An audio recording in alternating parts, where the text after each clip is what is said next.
மக்களே 5 நிமிஷம், 10 நிமிஷம்னா கூட பரவால்ல. எபிசோட்ல பார்க்குற 10 நிமிஷம் மட்டும் தான் போட்டிருந்தாங்க. அதுக்காக லைவ்ல போய் பார்த்தா, கிட்டத்தட்ட 3 மணி நேரம்.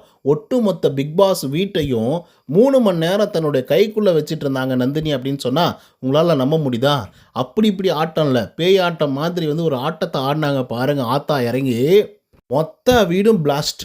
அப்படியே பின் ட்ராப் சைலண்ட் நான் சைலண்ட் அப்படி ஒரு சைலண்ட் வந்து பார்த்தீங்க அப்படின்னா, பிக் பாஸ் வீட்டுக்குள்ள இதுவரைக்கும் வந்த சீசன்கள்ல இந்த மாரி ஒரு சைலண்ட்ட பார்த்துருக்கவே முடியாது. அந்த அளவுக்கு சைலண்ட் பண்ணிட்டாங்க நந்தினி அவர்கள். ஏன் இவங்க இவ்வளோ ஓவர் ரியாக்ட் பண்ணாங்க?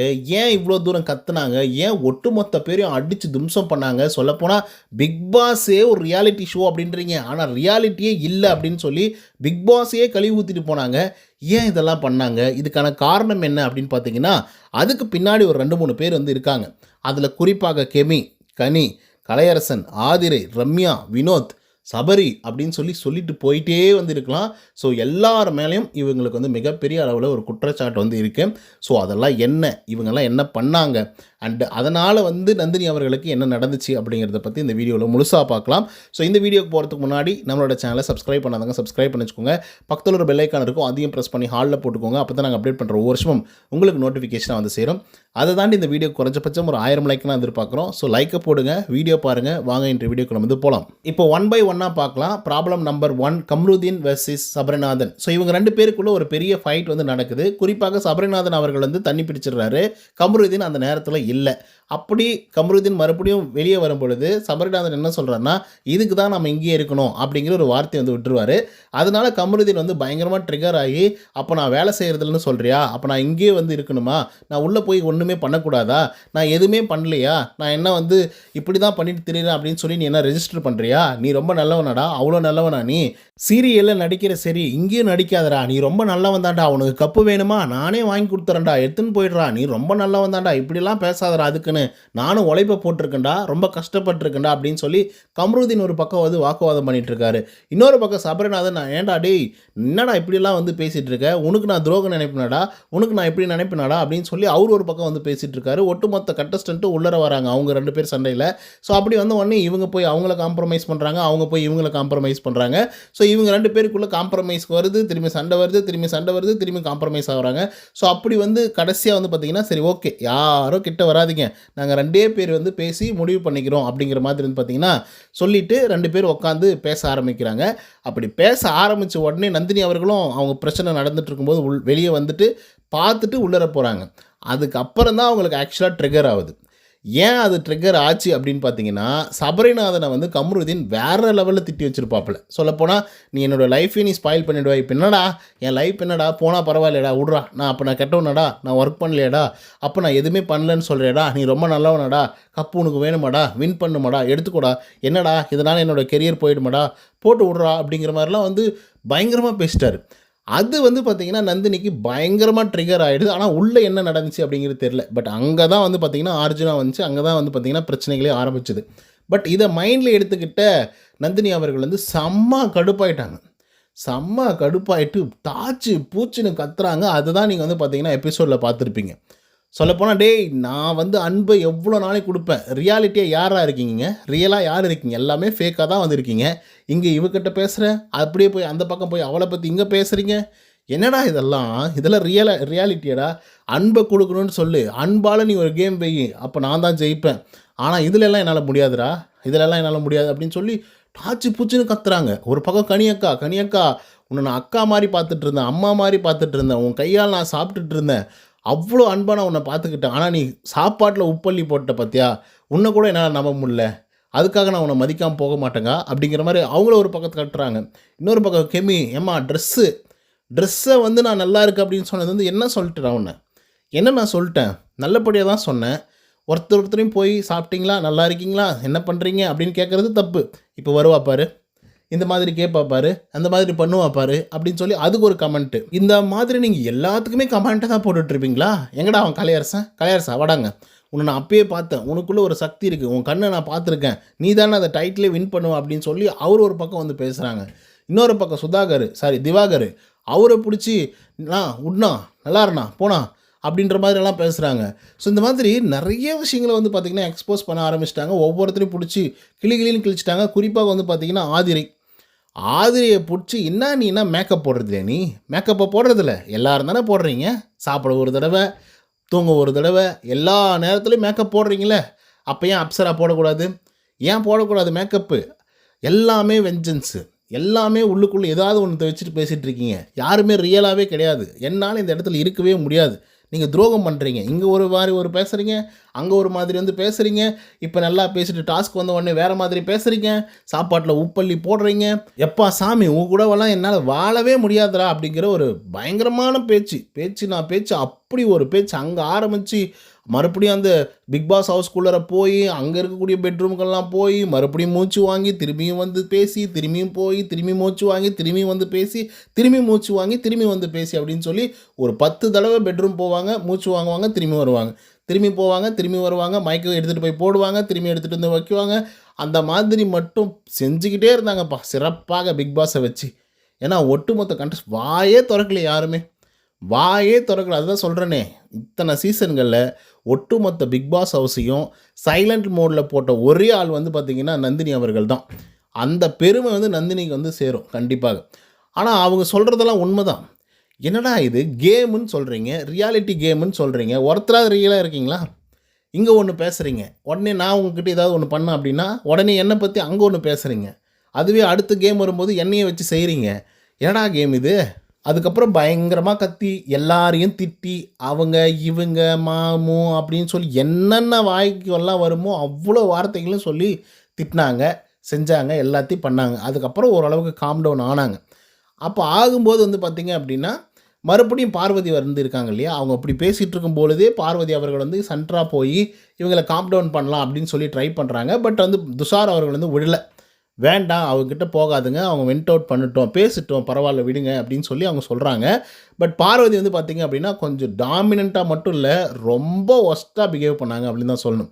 அவங்க கத்திட்ருக்காங்க. அப்போ வந்து பார்த்திங்கன்னா கண்டிப்பாக ஒரு ஹெல்ப் வேணும், யாராவது பக்கம் இருந்து ஆறுதல் சொல்லணும் அப்படிங்கிறதுலாம் கரெக்டு தான். பட் துஷாரை வந்து பார்த்திங்கன்னா இவங்க ஹேண்டில் பண்ண விதம் அப்படிங்கிறது ரொம்ப மோசமாக இருந்தது. அதை நான் சொல்ல வரேன். எப்படி மோசமாக ஹேண்டில் பண்ணாங்க அப்படின்னு பார்த்தீங்க, ஏய் யார் நீ, கையெடு, யார் நீ என்கிட்ட சொல்கிறதுக்கு அப்படிங்கிற மாதிரிலாம் வந்து பேச ஆரம்பித்தாங்க. அது ரொம்ப ரொம்ப ரூடாக இருந்தது அண்ட் ரொம்ப மோசமாக வந்து இருந்தது. ஸோ இதை வந்து துஷார் வந்து பார்த்திங்கன்னா நல்லா கவனிச்சிக்கிட்டார். அப்புறமா நந்தினி ஓரளவுக்கு காம் டவுன் ஆனாங்க. அதுக்கப்புறம் வெளியே கலையரசன் கூட போய் உட்காந்து பேச ஆரம்பிக்கும் பொழுது துஷார் வந்து உள்ளர போகிறாரு. அப்படி போகும்போது பார்த்திங்க அப்படின்னா துஷார்கிட்ட பயங்கரமாக அழுகுறாங்க. முடியல என்னால், ரொம்ப மோசமாக நடந்துக்கிறாங்க இவங்க, நல்லாவே பேசுகிறாங்க மாப்பிள்ளை என்கிட்ட, ஆனால் திடீர்னு வந்து பார்த்தாங்க என்னை பற்றியே வேற ஒரு ஆள்கிட்ட வந்து பேசிகிட்டு இருக்காங்க, இவளுக்கு சிரிக்க மட்டும் தான் தெரியும், இவளுக்கு பேச மட்டும் தான் தெரியும் அப்படின்னு சொல்லி இப்படிலாம் பேசுகிறாங்க. எனக்கு வந்து சுத்தமாக பிடிக்கல, நான் வந்து வீட்டுக்கு போகிறேன் அப்படின்னு சொன்னோடனே பயங்கரமாக அழுக ஆரம்பிச்சிடுறாங்க நந்தினி. ஸோ இதை பார்த்த உடனே துஷாருக்கும் பயங்கர அழுக. ஏன் நீங்கள் போகணுன்னு நினைக்கிறீங்க? நீங்கள் வந்து டிசர்வ்டு, நீங்கள் தகுதியான ஒரு ஆள், நீங்கள் வந்து உள்ளே இருக்கணும், நீங்கள் போகாதீங்க, இவங்கெல்லாம் இப்படி தான் பண்ணுவாங்க, அவங்கள நான் பார்த்துக்கிறேன் அப்படின்னு சொல்லி அவர் ஒரு பக்கம் அழுகுறாரு, நந்தினி ஒரு பக்கம் அழுகுறாங்க, கலையரசன் பக்கத்தில் உட்காந்துட்ருக்காரு. அவ்வளோ அழுகுன்னா அழுக, அப்படி ஒரு அழுக அழுறாரு துஷாரு. துஷாருக்கு கோவம்னா கோவம், அவ்வளோ ஒரு கோவம். யார் மேலே தெரியுமா? பார்வதி மேலே. ஏன் அப்படின்னா அவர் அவ்வளோ தூரம் சொல்லி வெண்ட் அவுட் பண்ணிட்டோம் விடுங்கன்னு சொன்னதுக்கப்புறம் கூட கிட்ட போய் அவங்கக்கிட்ட பேசி இது பண்ணணும் அப்படின்னு நினைக்கிறதெல்லாம் ரொம்ப ரொம்ப தப்பு இல்லையா? ஸோ அதனால் துஷாருக்கு பயங்கர கோவம். அந்த நேரத்தில் தான் வந்து இங்கே பாருங்கள், இங்கே வந்து நின்றுருக்காங்க பாருங்கள், தயவுசெய்து போங்கன்னு சொல்கிறாங்கல்ல, தயவுசெய்து யாரும் கண்ணில் படக்கூடாதுன்னு சொல்கிறாங்கல்ல, தயவுசெய்து எல்லோரும் போயிடுங்க அப்படின்னு சொல்லி துஷார் சொல்லும்போது அதே இடத்துல நின்றுட்டுருக்காங்க பார்வதி. அப்போ வந்து நந்தினி பிடிச்சி சரியான பேச்சு பேசுகிறாங்க. பார்வதியை பார்த்து பேசுகிற மாதிரி தான் பேசுனாங்க. மற்ற கண்டஸ்டண்ட்டும் ஒரு ஓரமாக நின்றுட்டு இருந்தாங்க. ஆனாலும் பார்வதி அங்கேருந்து போகவே கிடையாது. துஷார் பிடிச்சி சரியான திட்டுனாப்புல பார்வதியை. இங்கே பாருக்கா நீ பண்ணுறதெல்லாம் சரியில்லை, இவ்வளோ தூரம் வந்து சொல்கிறாங்கல்ல, அவங்கள தனியாகவே விடவே மாட்டிங்களா? அவங்க இஷ்டத்துக்கு வந்து இப்போ கூட கண்டென்ட் பண்ணுவீங்களா? இதில் கூட ஏதாவது ஒன்று பண்ணியே தீரணுமா? தயவுசெய்து போயிடுங்க, அவங்கள ஃப்ரீயாக விடுங்க அப்படின்னு சொல்லி துஷார் வந்து சண்டை போட ஆரம்பிச்சிட்டாரு பார்வதி கிட்ட. பார்வதிக்கு என்ன பண்ணுறதுனே தெரில. அதுக்கப்புறம் மறுபடியும் துஷாரை கூட்டிட்டு வந்துட்டாங்க ஒட்டுமொத்த கண்டஸ்டண்ட்டை பிரித்து, நீ ஏன்டா அழுவுற அப்படின்னு சொல்லி. அதுக்கப்புறம் பார்வதி போய் பார்த்தீங்கன்னா நந்தினி கிட்ட ஒட்டிக்கிட்டாங்க.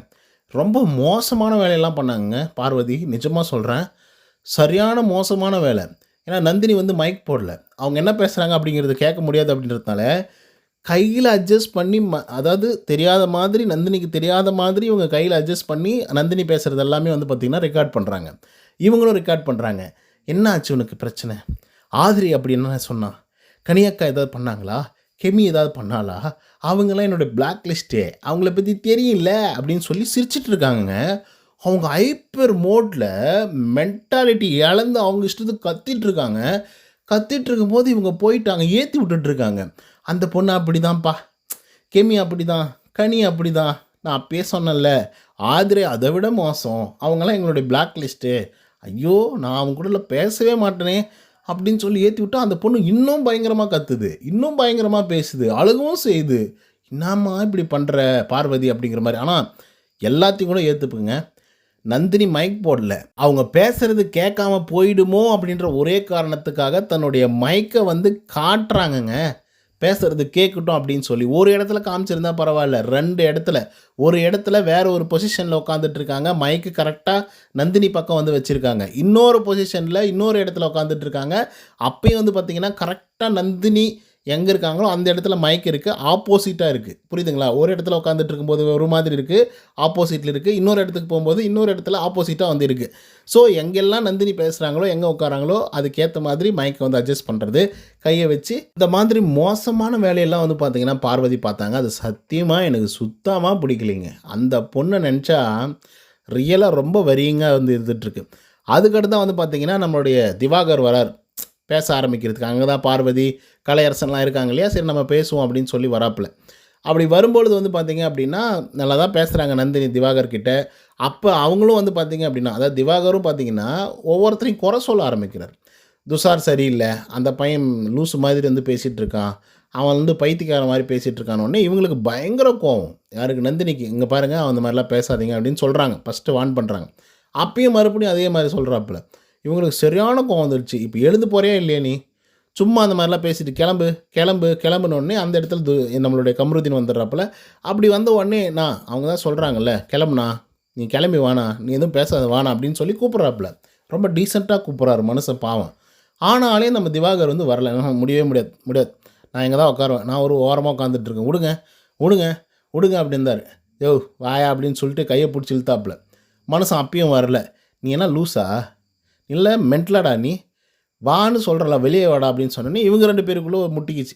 ஒரு பெரிய ஃபைட் வந்து போச்சு. சொல்லப்போனால் கமருதீன் வந்து திவாகரை பிடிச்சி வெளுன்னு வெளுக்கிற அளவுக்கு வந்து பார்த்திங்கன்னா திட்டி விட்றாப்புல. நீ பைத்தியமா, உனக்கு அறிவு இருக்கா இல்லையா, என்ன படித்து கிழிச்சிட்டு நீ அப்படிங்கிற மாதிரி இவர் ஒரு பக்கம் பேசுகிறாரு. அவர் ஒரு பக்கம் வந்து நீ ஒரு பைத்தியம், நீ ஒரு இது அது, நீ வந்து காலையிலேயே நாமினேட் ஆகி குத்திக்க வேண்டியது, ஆனால் நான் தான் வந்து சரி நிறைய நாமினேஷன் வாங்கிட்டியே, அதனால நம்ம குத்தக்கூடாது அப்படின்றதுக்காக நான் உன்னை சேவ் பண்ண பார்த்தியா, அதுதான்.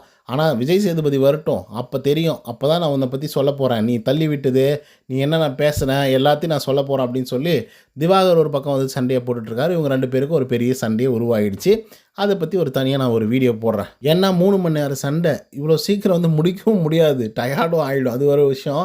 சரி, அதுக்கடுத்து வந்து பார்த்திங்கன்னா இன்னொரு இடத்துக்கு உள்ளர போகிறாங்க. வெளியே இருந்தால் தான் எல்லோரும் வராங்க, நம்ம உள்ளர போகலாம் அப்படின்னு சொல்லி உள்ளர போய் உட்காந்துட்ருக்காங்க கலை, அதுக்கப்புறம் நந்தினி, பார்வதி. ஸோ அந்த நேரத்தில் நான் முன்னே சொன்ன மாதிரி பார்வதி அவர்கள் அந்த மைக் அதே மாதிரி கரெக்டாக அவங்க எப்படி பேசுவாங்களோ, எந்த இடத்துல பேசணுமோ அந்த இடத்துல மைக்கை வச்சு வந்து பேசிகிட்டு இருந்தாங்க. ஸோ இது ஒரு பக்கம் வந்து போயிட்டு இருக்கும்போது அவங்க பார்வதியும் கொஞ்சம் சில்லப் பண்ணாங்க. ஓகே, இப்படி பண்ண அப்படி பண்ண, அதை பண்ணலாம் இதை பண்ணலாம், இவங்களோட ஃபெட்டு இவங்களுக்கு எது பிடிக்கும் அது பிடிக்கும் அப்படின்னு சொல்லி கேட்டுட்டு இருந்தாங்க. அதுக்கு அவங்களும் பதில் சொல்லிட்டு இருந்தாங்க, சிரிக்கவும் செஞ்சாங்க, நல்லபடியாக பேசிகிட்டு இருந்தாங்க. கொஞ்சம் நேரம் அழுதாங்க, திரும்பி மறுபடியும் பேசினாங்க, நல்லா பண்ணிகிட்டு இருந்தாங்க. ஸோ இதெல்லாம் முடிஞ்சிட்டு இருக்கும்போது ஒரு முக்கியமான விஷயத்தை பற்றி பேசினாங்கங்க. என்னான்னு தெரியல, அது கரெக்டாக காதில் வந்து விழல. மைக்கை மறைச்சிட்டு வந்து பேசினாங்க பார்வதி. ஆக்சுவலாக அது வந்து ரூல் பிரேக்கிங் தான். என்ன பேசினாங்க அப்படின்றதெல்லாம் எனக்கு தெரியல. பட் 2 பேர் வந்து பார்த்திங்கன்னா அடிபட்டுச்சு. ஒன்று வந்து எஃப்ஜே, 2வது சபரிநாதன். கரெக்டாக சபரிநாதன் பேரை சொல்லும்போது பிக் பாஸ் அவர்கள் கூப்பிட்டாரு. ஆனால் எனக்கு தெரிஞ்சு மேபி பிரவீன்ராஜை வந்து அவங்களுக்கு முன்னாடியே தெரியுமா, அவங்க வந்து ஃப்ரெண்டாம். ஆனால் பிரவீன்ராஜ் வந்து உள்ளர வந்ததுக்கப்புறம் வந்து அவரை கண்டுக்கவே இல்லை, ஃப்ரெண்டுங்கிறத காமிச்சிக்கவே இல்லை. அது அவங்களுக்கு மிகப்பெரிய ஒரு வழியாக வந்து இருந்துகிட்ருக்கு. இன்னொரு பக்கம் கனி அக்கா உப்பு போட்டு இந்த மாதிரி விளையாடிட்டு இருக்காங்க. இன்னொரு பக்கம் ஒருத்தி மேக்கப்பே போடக்கூடாது அப்படின்னு சொல்லிட்டு இருக்காங்க. இன்னொருத்தி இங்கே இருக்கிறத அங்கே சொல்கிறா, அங்கே இருக்கிறத இங்கே சொல்கிறது அப்படின்னு சொல்லி தெரிஞ்சிட்டு இருக்காங்க. இன்னொரு பக்கம் வந்து பார்த்திங்கன்னா சபரிநாதன் இவருக்கு தெரிஞ்ச ஃப்ரெண்டாம். அந்த மனுஷன் இவரை கண்டுக்க கூட இல்லை. சொல்லப்போனால் இவ்வளோ பெரிய பிரச்சனை நடந்துகிட்ருக்கு, கத்திட்டு இருக்காங்க. ஆனாலும் அவர் வந்து என்னம்மா பிரச்சனை அப்படின்னு சொல்லி ஒரு வார்த்தை கேட்கல. அதுதான் இங்கே ஒரு பெரிய பிரச்சனையாகவும் இருக்குது அண்ட் ஹைலைட்டாகவும் இருக்குது அப்படிங்கிற மாதிரி தான் தோணுது. ஏன்னா நல்லா யோசிச்சு பாருங்கள், கம்ருதீனுக்கும் சபரிநாதனுக்கும் சண்டை.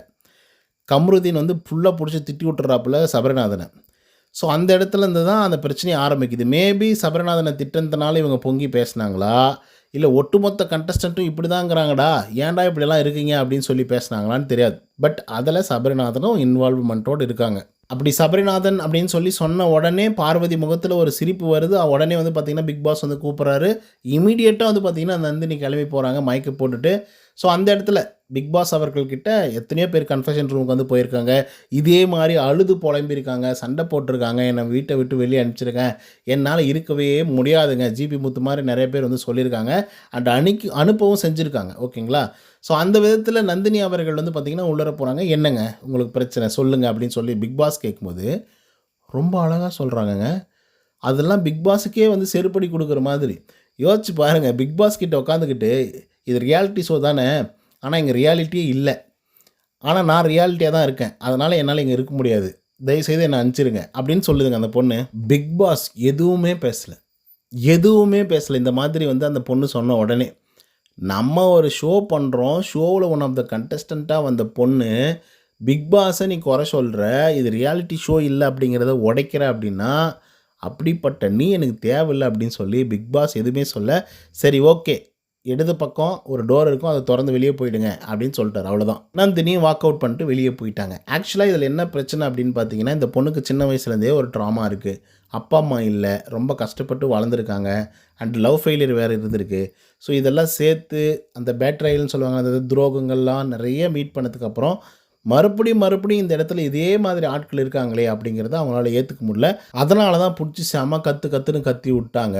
பட் ஆனால் உள்ள இருக்கக்கூடிய கண்டஸ்டண்ட்டுக்கெல்லாம் எந்த மாதிரி ஆள் அப்படின்றத வெளிச்சம் போட்டு காமிச்சிட்டாங்க. மேபி இவங்க பிளான் பண்ணி வந்தாங்களான்லாம் தெரியாது.